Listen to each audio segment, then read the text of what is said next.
what we would like to do is a 3-minute activity. And it's 3 minutes of breathing with 3 different focuses. So we're just going to ask you, and we're going to kind of guide you through it. And then after the activity, we're going to take a little time to process it. Okay? All right. So we're just going to ask you to get comfortable, place your feet comfortably on the ground, and to find a place in your chair that just allows you to rest really comfortably. And then we're going to ask you to close your eyes and to just take 1 minute and to just breathe.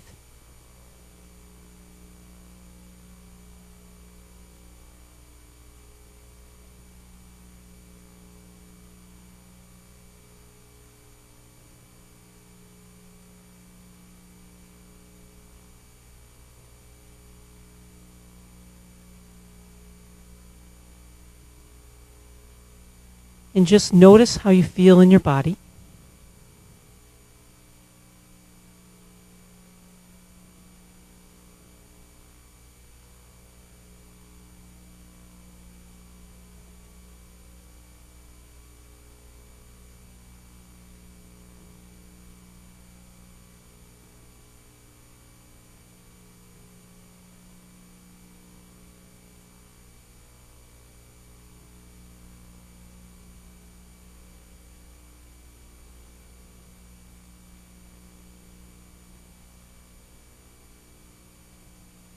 And now just allow yourself to come up with one word that describes how you feel in your body right now after that 1 minute of breathing.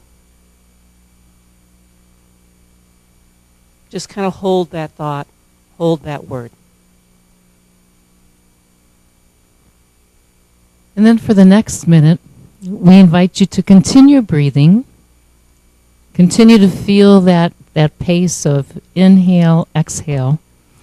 And as you're breathing, maybe you could think about everything on your to-do list that you haven't gotten done yet, everything that occupies your mind that you haven't quite gotten to.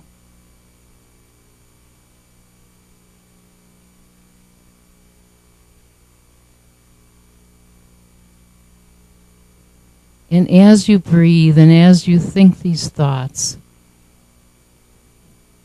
how does that feel in your body?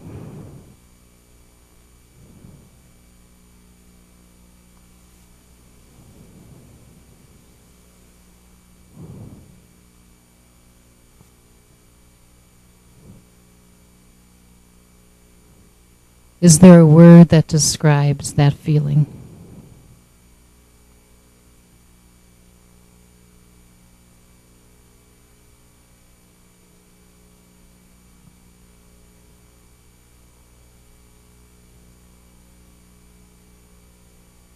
Okay, now for your final minute of breathing, I'm just going to invite you to do a simple mantra. And the simple mantra is, all is well. So now as you breathe for that minute, just repeat that, all is well. And again, just notice how you feel in your body. And notice if any emotion surface for you as you do that.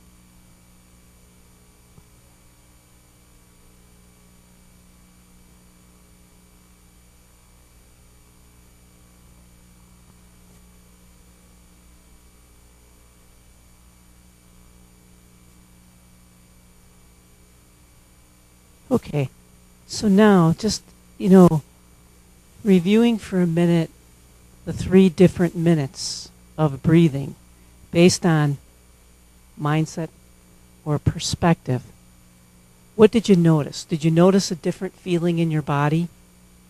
Did you feel different emotions coming up? Because our bodies are pretty good barometers to how we feel and what's going on for ourselves. And so, were you able to detect any differences? Notice anything different based on each one of those minutes?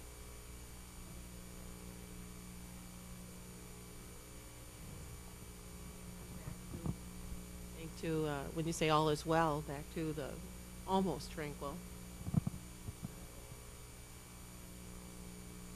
So you did notice a definite shift. My first feeling was relaxed. I very much appreciate the shift in gears from the last session. And when it came to my to-do list, I was so relaxed, I said, whatever. And then at the end, I just continued to relax. And I thank you immensely for that. Good. So the reason we wanted to do the exercise was because there are definite messages that we give ourselves about things that we think we need to get done, or on attitudes or senses that we have out there about ourselves or about what needs to happen, and we feel the anxiety come up, or we feel the anxious feelings, or we stop ourselves from doing certain things just because of all of this. Well, we can either go from a place of a negative place, or we can go from a place of positive. So we can allow the situation to either, bring up the anxiety, or we can let the to-do list go. So there's choices that we make. So our whole premise at Corel Centro is, when we started our place, was to provide a space for people to heal in whatever facet they needed to heal. And that oftentimes it's because of people's life experiences that people come out of maybe somewhat of a more negative place, or don't believe that they can live their passion or live their dreams. And so what we were trying to do was open a space for people to be able to find that place of passion and heal. So we have a natural healing center that just allows people to heal from a lot of physical things that have been going on in their lives. It could be trauma. It could be chronic disease. It could be just health issues in general. And if somebody doesn't... Good maintenance. Yeah. And if people don't feel well, physically don't feel well, oftentimes they can't achieve a whole lot of what they want to achieve. And so our perspective and our mindset that healing is possible for everyone is so critical. Madeline's actually the founder, of course, so she can speak to this very truly. And she designed a logo that is the spiral. And so it's our belief that in order to have world peace, every person has to have a chance to really go to their core and heal emotionally, physically, spiritually, and then be able to come back out and give to the community. We talk about, you see a baby that is born, and that baby is just so open and so pure. It's still so connected to its creator, whether we call that God, whether we call that the universe, the life flow. And then things start happening. People become betrayed. People are neglected. People are sometimes abused. And we get away from that core and that connection. And then we spend the rest of our life on that healing journey trying to get back to that source of peace and wholeness from which we came. And our center is really based on the whole entering that process from a physical arena oftentimes. But sometimes people enter through therapy, or sometimes people enter the process of healing through spiritual practice.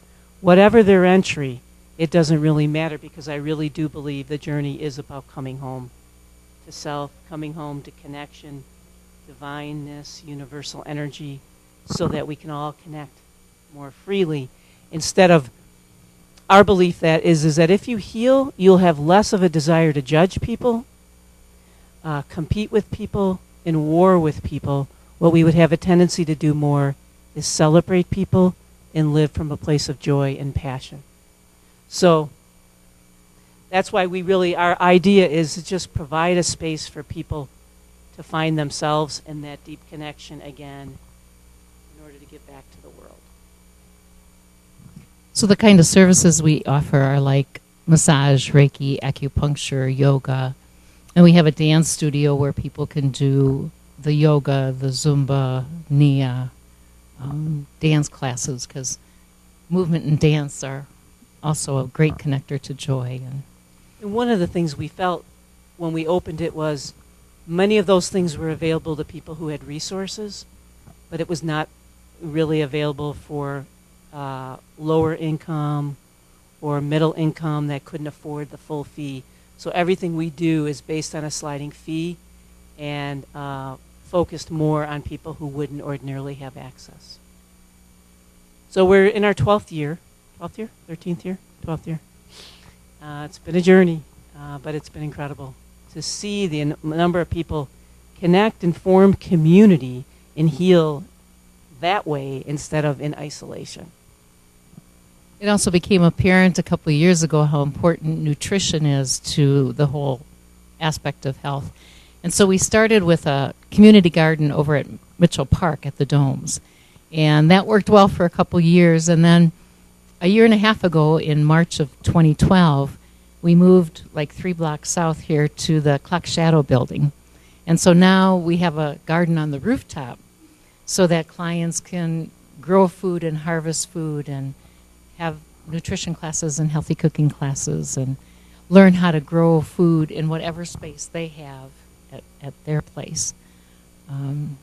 So that has also helped that whole process of healing and connecting. And kind of helping people understand that eating organically, you can do it if people learn different ways to do it, and what foods to eat organically if you can't eat organically all the time and things like that. And so people have really, really appreciated that. Some people have started home gardens because of it. So it's kind of fun to see people have this desire to really be different. Coming to this has been amazing because everything I heard today is everything we believe in, and it's just nice to be on this journey with other people here. So we're grateful for that. Yeah, I think Roger talked about that energy of being with like-minded people and building community and knowing that we're all on this healing journey together. So thank you. Thank you.